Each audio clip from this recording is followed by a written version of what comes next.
Каждое утро для рыбаков, работающих в небольшом прибрежном городке, начиналось с одной и той же рутинной последовательности действий. Обычно в это время года их команде предстояло взять курс на рыбалку, чтобы обеспечить себя и свои семьи свежей рыбой. На борт старенькой, но надежной лодки, помнящей многие морские путешествия, загружали буквально все необходимое: сети, ящики для улова, надежные крючки и термосы с горячим кофе. Они также не забыли взять немного пойманной ранее рыбы, чтобы сохранить ее в качестве приманки. Бригадир Михаил, обладающий огромным опытом и многолетним стажем, всегда первым поднимал парус и, смотря на своих товарищей, охотно давал команду к отплытию. На этот раз он, как всегда, внимательно проверил прогноз погоды, предсказывая хороший улов в ближайших водах и обращая внимание на яркие цвета неба, которые предвещали удачу на рыбалке. Волнение и ожидание смешивались в воздухе, когда лодка покинула базу и направилась в открытое море. Солнечные лучи, словно золотые нити, переливались на поверхности воды, создавая ослепительный светоотражающий эффект, а легкий морской бриз играл с волосами мужчин, вбирая в себя соленый аромат океана. Пара рыбаков, усевшись на краю лодки, устроила разговоры о том, какие приманки сегодня будут работать лучше всего и какой будет улов. В их голосах звучали радостные ноты, и они делали свои ставки, обсуждая, кто поймает больше рыбы. Смех, шутки и легкое перевыполнение мозговых задач наполнили воздух, пока бригада готовилась к предстоящему дню, ставя перед собой цель наловить как можно больше рыбы и сделать день поистине выдающимся. С каждым километром, что они преодолевали, пейзаж вокруг становился все великолепнее. Открытое море было живым, колеблющимся пространством, наполненным видами, которые могли повергнуть в восторг даже самого закоренелого скептика. Птицы парили в воздухе, казалось, наблюдая за командой, вероятно, связанные с этими рыбными местами. И даже дельфины, известные своей игривостью и дружелюбием, начали подплывать к лодке, выполняя акробатические прыжки из воды и создавая радостные всплески, которые напоминали о жизни и ее радостях. Но в то время как рыбаки наслаждались красотой природы, в этот солнечный день над морем нависло странное предчувствие, напоминание о том, что океан может быть как добрым другом, так и беспощадным врагом. Когда они достигли поставленной точки ловли, с той стороны, где расходились разные глубины, у старшей команды вновь раздался сигнал. «Направляемся к области с более глубокими водами», — крикнул Михаил. Восторг сохранился в его голосе, но на его лбу появились морщины волнения. «Здесь есть шансы поймать что-то действительно крупное». Тем временем, запасаясь снастями и готовясь к забросу сетей, не предполагали, что этот день станет для них таким запоминающимся. Пока все предвкушали удачное утро, на горизонте показалась черная тень, а дальше с каждой минутой становилось все заметнее. Это выглядело совершенно непривычно и даже тревожно, как будто что-то в океане нарушило привычный поток жизни. Михаил, по привычке озабоченный, поднял бинокль, чтобы взглянуть поближе. Когда он прищурился и стал рассматривать тень среди волн, его сердце стукнуло от удивления. «Ребята, там что-то огромное. Это может быть...» Он не успел закончить свою мысль, как остальные бросились к краю лодки, застыв в ожидании. Сначала это выглядело как какое-то огромное бревно, выброшенное на поверхность моря, и они даже начали шутить, что это может быть затонувший корабль. Но когда лодка вплотную подошла, стало понятно, что это не что иное, как морское чудовище, олицетворение ужасов и красоты океана. Завершение многих рыбацких легенд. Огромный лев, тяжело дыша, отчаянно боролся с волнами, которые не давали ему шанса выбраться. Двухметровое тело рыси ярко выделялось на фоне синего моря, в то время как его мощные лапы беспокойно поднимались и опускались, как будто он, вызывая гнев океана, он отчаянно вел борьбу за свою жизнь. «Спасите!» Его взгляд пронизывал всех силой страха и боли, передавая мольбу о помощи. «Мозумо, это лев!» — закричал один из членов экипажа, и весь экипаж пришел в полный шок, прижавшись к краям лодки. Сложив все свои силы, он звал на помощь. И самое главное, его боли были бросающимися в глаза. Рыбаки, несмотря на врожденную боязнь диких животных, бросились к решению, и в их пухлых сердцах вспыхнуло чувство ответственности. Даже среди шока и страха, охватившего их, они понимали, что это животное нуждается в помощи. Михаил, прижавшись к рулю, стремительно направил лодку ближе, озабоченно прикидывая, как вытянуть зверя из пасти стихии. «Давайте бросим ему спасательный круг, Мелова», — предложил один из них. Волнение и страх, переплетенные в нем, побудили его к действиям.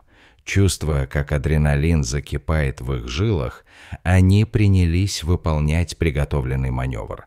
Ярко-красный спасательный круг аккуратно был брошен в воду, а один из рыбаков чуть ли не прыгал в воду, протянув длинную веревку, надеясь, что лев сумеет ухватиться за нее.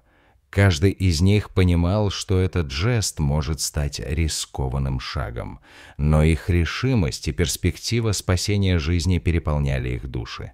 Виртуозно поддерживая нужный баланс, они старались успокаивать льва, ободряя животное, не потоная и не подпуская страхи, создавая вокруг него атмосферу надежды и сочувствия. Чудо приключилось. К их огромному удивлению, лев ухватился за спасательный круг. В момент, когда его сильные лапы начали переплетаться с веревкой, охватывающей его, вся команда упала в боевой ритм, вытягивая его ближе к лодке и подстраиваясь под прорывные волны, когда они начали медленно, но уверенно тянуть льва на борт.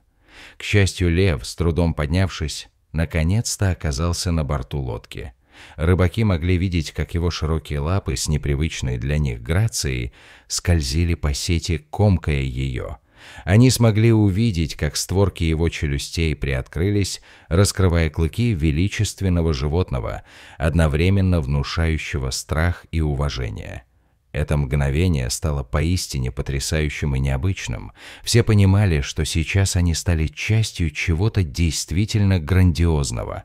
Рыбаки, охваченные одновременно чувством облегчения и благоговения перед величественным существом, аккуратно укрыли льва одеялом, стараясь не зажимать его в углу, в то время как его пылающие глаза искали помощь и поддержку среди людей, которых он не знал.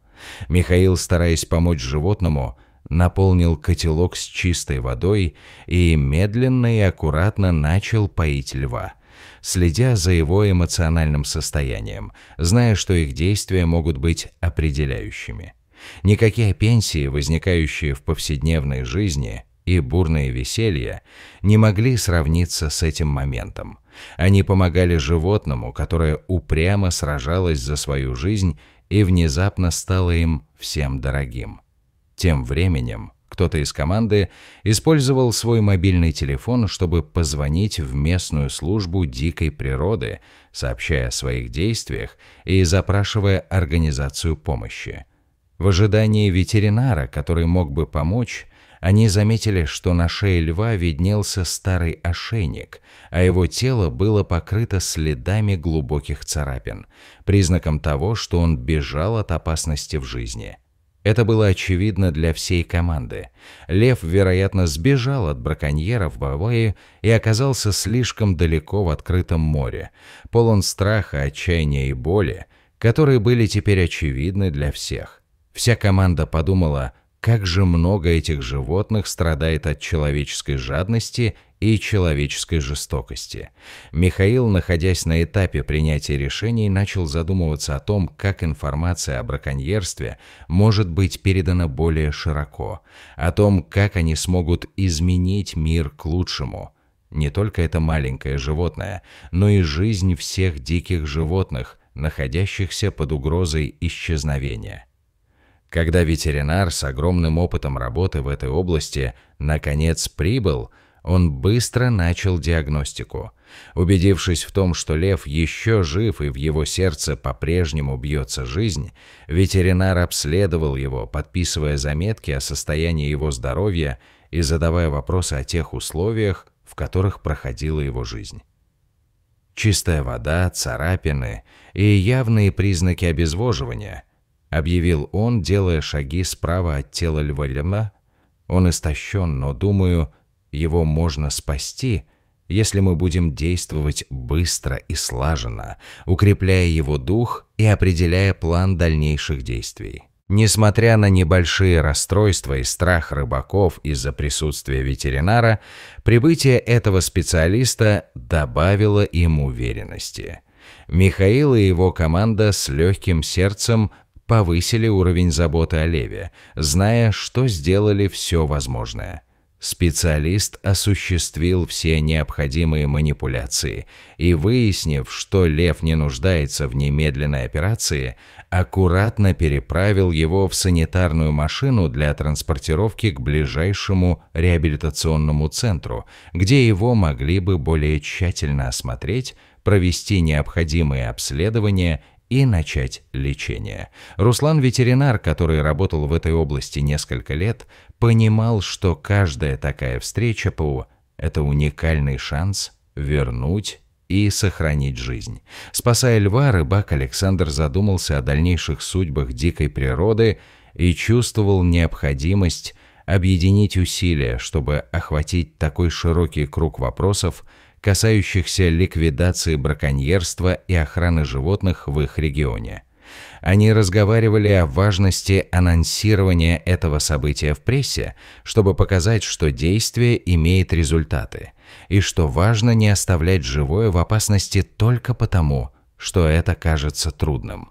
Он предложил создать местное сообщество спасителей животных, чтобы в случае подобной ситуации могли собираться и мобилизоваться для работы.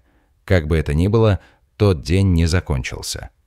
Спустя несколько часов после того, как лев был отправлен в реабилитационный центр, на горизонте раздался громкий треск, и команда рыбаков заметила, как огромная волна прокатилась по воде, демонстрируя опасность, которая могла бы превратить даже небольшие неприятности в печальную историю. Михаил был первым, кто обратил внимание на этот ужасный признак. «Ребята, смотрите на это!» — закричал он, указывая в небо. Это была не просто волна. На самом деле это было предупреждение о том, что в море возникло что-то чрезвычайное. Сначала они подумали, что это, возможно, подводное землетрясение, но, оказавшись ближе, увидели вдалеке, как с моря поднимается облако воды и пены, добавляя в воздух злую примесь. «Быстро на лодку, нам нужно убираться отсюда!» — закричал Михаил, стараясь образумить команду. Но за спинами рыбаков что-то еще уже заползало на поверхность и пробиралось к ним. Громкий рев гремел в воздухе, и стало ясно, что это не просто угроза. Это целый корабль, выброшенный на поверхность из ниоткуда. Его крен стал разрушительным. «Бейте весла! Держитесь крепче!» Как только эта фраза покинула его уста, волны хлынули, выплескивали с одной стороны лодки, скользя по линии острых открытых стульев. Команда рыбаков чувствовала, как их лодка выдергивается из-под них, но они держались. Лев, покинувший их в реабилитации, мучился в разуме, обещая себе, что однажды вернется еще раз.